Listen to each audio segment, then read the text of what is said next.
Everyone. Thanks for watching MJS Coaching Football. I really appreciate it. Coach Sullivan here, brand new offensive coordinator at Fitchburg State University football. So, what I want to talk to you today about our triple option is our inside veer that we call 12-13, okay, right or left, and how the situation will come up that you need to change how you're going to block the perimeter. And we call it a crack switch. Here's the blocking scheme on the perimeter. And it would be versus you got a too high look, right? Too high safeties, and the corners are 5 yards or closer. Doesn't mean that they're playing the pitch, that it's cloud support. Like in my case, my situation, I've moved the corners up even though we're still in our match quarters, but I've moved them up just to help them in run support. Instead of keeping them at 7 yards, I've moved them up to 5. Right? And so we're expecting to see this crack switch scheme. And so we have to teach our players how to defend it. So now on the flip side, on the offensive side, when we see it, okay, we treat it the same way. It's going to be the crack switch scheme. It's a mouthful, tongue twister. All right, but it's not going to change how we number the perimeter. So what I'm going to do is I'll go through the key terms over here to help you better understand why we would go with the crack switch perimeter scheme and who's going to make that decision. We teach the players that starting in spring football, then again in preseason, all right? And then it's very easy to do during the course of a game if you have to, right? And then over here, I'll bring it to life for you in a diagram, all right? So first up, right, key terms, the call. We call 12-13 veer. And then we make the determination, is it 12 or 13 as far as direction on the line of scrimmage. So our big thing is it's numbers, field, and angles. Numbers, field, and angles. Okay? So when the numbers are the same and the angles are the same, right? And let's just say you're in the middle of the field like we are here, then we're going to the right. Okay? And so we have a whole coding system. I'm not going to get into the coding system. Just know that in this case, it's a 3-4 with 2 high, so the numbers and the angles are equal, so we're going to the right.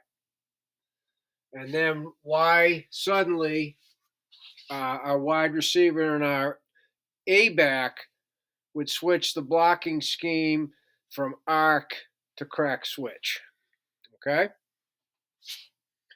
So the second, as I just said, we're in the middle of the field, right? Now we've identified who numbers 1, 2, and 3 are. We've got the total numbers, the angles, the quarterback has made the call. We're going to the right. Now, this is why the wide receiver in this case, the H, so it's X, Z, H, and T, and of course that's our B back. Why in this case would the Z and the H communicate that they're going to crack switch block it? Well, it's because you have what we just simply call a hard corner look. Corners at 5 yards or closer. Again, we do that and we're in quarters still, right? But it's very difficult. You can't run hard, fast, or run them off. There's a chance that if you just crack it and then don't switch, that they're going to really tee off on the pitch back, and we don't want that either. Okay? So now the assignments, everything remains the same, right? The crease, right? Our offensive line has play side inside linebacker, nose in the backside inside linebacker, right? So everything stays the same. Center's going to reach the nose, and actually it's going to be a scoop.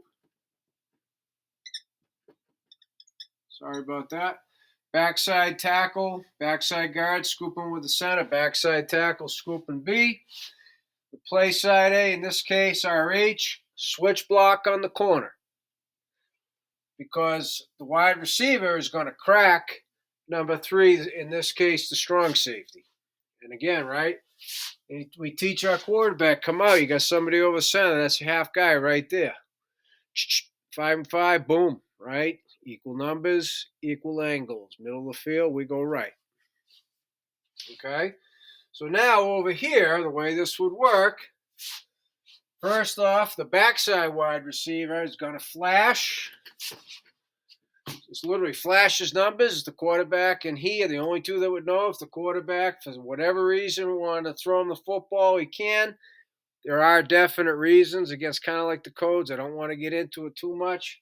I'll just tell you that it's not likely with the hard corner look that he's going to throw the flash. Okay? Flash the numbers, then get across field, right? Cut off the safety. Okay? Working from the backside still. The T, going to get in the tail motion. Backside tackle, scoop to B. Backside guard and center. Scooping the nose to the backside, right? Here is the handoff key. Here is the pitch key. So the guard's going to step to B, take an angle, protecting the B. The tackle's going to outside, or what we call arc release, right? So if he steps up, the guard gets him. If he tries to patch over, the tackle gets him. Okay? B back. Same outside leg of the guard crease, right? Getting vertical. So now to the all-important crack switch. Got a hard corner. They signal to each other. We're executing the crack switch. Ball snapped. He cracks. The switch, right? You're going to block the corner. So we're blocking both defensive backs on this case on the side of the call. Okay? So what we try and teach, when I say that, it was what I mean. Teach our slot backs, A-backs, to try and get outside leverage, but if he's protecting the sideline, then just kick him out. Kick him out. Okay? If he's going to work hard and make it really difficult because you can't get a great angle to get outside leverage, then just kick his butt right out. Kick him into the sidelines. Okay? And then we're still pitching off at 2. Assuming the handoff key closed down, he pitches off to 2. Run right between the crack and the switch on the corner. Okay? So again, if you get a hard corner look, don't change your numbering. But now just realize you don't want to potentially get your pitchback teed up, right? So just crack switch it and empower your players, your wide receivers and your A-backs, your slot backs, how to do it, when to do it, and why they're doing it. Okay, and then it's in. All right. As I said at the beginning, thanks for watching MGS Coaching Football. I really appreciate it. Now to subscribers and non-subscribers alike, please, any questions, reach out to me at CoachMJSullivan at gmail.com because I would love to talk football with you.